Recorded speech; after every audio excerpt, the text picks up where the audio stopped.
I have a question. Can a computer write poetry? This is a provocative question. You think about it for a minute, and you suddenly have a bunch of other questions, like, what is a computer? What is poetry? What is creativity? But these are questions that people spend an entire lifetime trying to answer, not in a single TED Talk. So we're going to have to try a different approach. So up here, we have two poems. One of them is written by a human, and the other one's written by a computer. I'm going to ask you to tell me which one's which. Have a go.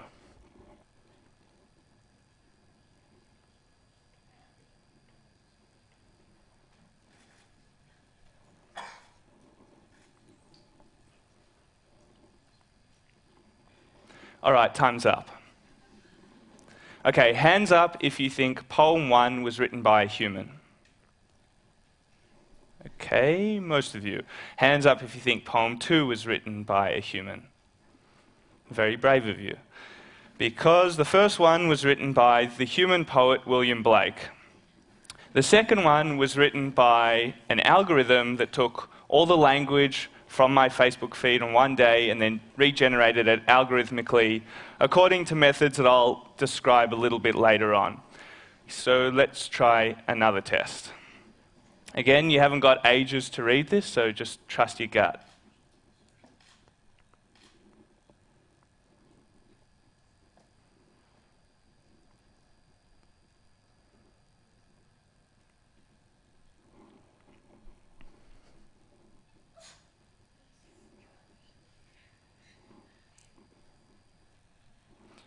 All right, time's up. So if you think the first poem was written by a human, put your hand up. Okay. And if you think the second poem was written by a human, put your hand up. Okay, we have more or less a 50-50 split here. It was much harder. The answer is the first poem was generated by an algorithm called Raptor that was created back in the 1970s. And the second poem was written by a guy called Frank O'Hara, who happens to be one of my favorite human poets. So what we've just done now is a Turing test for poetry. The Turing test was first proposed by this guy, Alan Turing, in 1950, in order to answer the question, can computers think? Alan Turing believed that if a computer was able to have a text-based conversation with a human with such proficiency, such that the human couldn't tell whether they were talking to a computer or a human, then the computer can be said to have intelligence. So in 2013, my friend Benjamin Laird and I, we created a Turing test for poetry online. It's called Bot or Not, and you can go and play it for yourselves.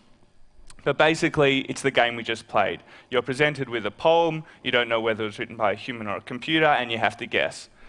So thousands and thousands of people have taken this test online, so we have results. And what are the results? Well, Turing said that if a computer could fool a human 30% of the time that it was a human, then it passes the Turing test for intelligence. We have poems on the Bot or Not database that have fooled 65% of human readers into thinking it was written by a human. So I think we have an answer to our question.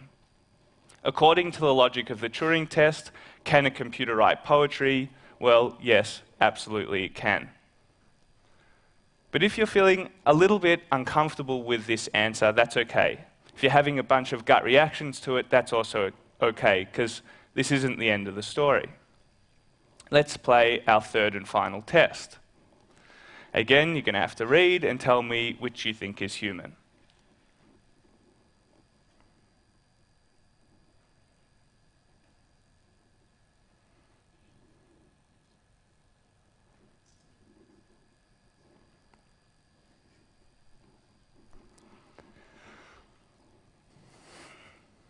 Okay, time is up.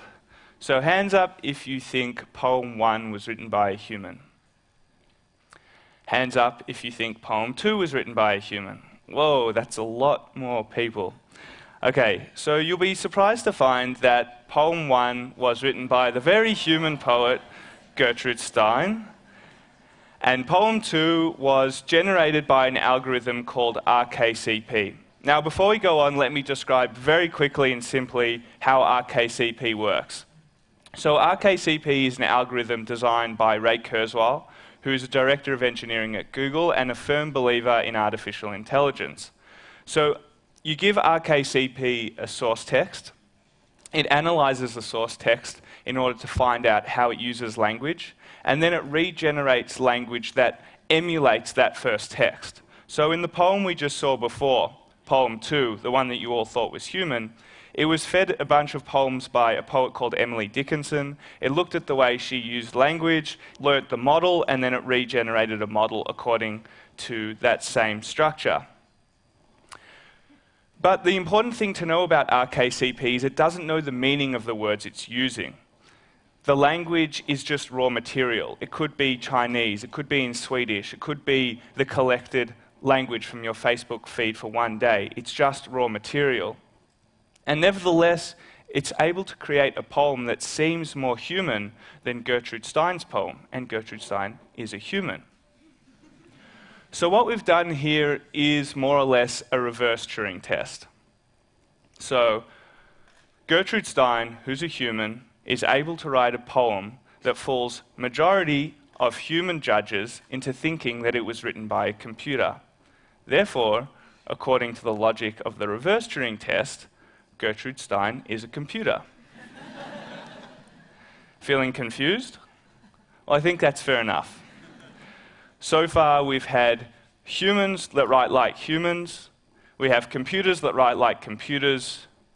We have computers that write like humans, but we also have, perhaps most confusingly, humans that write like computers. So what do we take from all this? Do we take that William Blake is somehow more of a human than Gertrude Stein, or that Gertrude Stein is more of a computer than William Blake? These are questions I've been asking myself for around 2 years now, and I don't have any answers. But what I do have are a bunch of insights about our relationship with technology. So my first insight is that for some reason we associate poetry with being human. So that when we ask, can a computer write poetry, we're also asking, what does it mean to be human, and how do we put boundaries around this category? How do we say who or what can be part of this category? This is an essentially philosophical question, I believe, and it can't be answered with a yes or no test like the Turing test. I also believe that Alan Turing understood this, and that when he devised his test back in 1950, he was doing it as a philosophical provocation. So my second insight is that when we take the Turing test for poetry, we're not really testing the capacity of the computers, because poetry generating algorithms, they're pretty simple, and they've existed more or less since the 1950s. What we are doing with the Turing test for poetry, rather, is collecting opinions about what constitutes humanness. So what I've figured out, we've seen this when earlier today we saw that William Blake is more of a human than Gertrude Stein. Of course, this doesn't mean that William Blake was actually more human or that Gertrude Stein was more of a computer. It simply means that the category of the human is unstable. This has led me to understand that the human is not a cold, hard fact. Rather, it is something that's constructed with our opinions and something that changes over time. So my final insight is that the computer more or less works like a mirror that reflects any idea of the human that we show it. We show it Emily Dickinson, it gives Emily Dickinson back to us. We show it William Blake, that's what it reflects back to us. We show it Gertrude Stein, what we get back is Gertrude Stein. More than any other bit of technology, the computer is a mirror that reflects any idea of the human we teach it. So I'm sure a lot of you have been hearing a lot about artificial intelligence recently. And much of the conversation is kind of, can we build it? Can we build an intelligent computer? Can we build a creative computer? what we seem to be asking over and over is, can we build a human-like computer?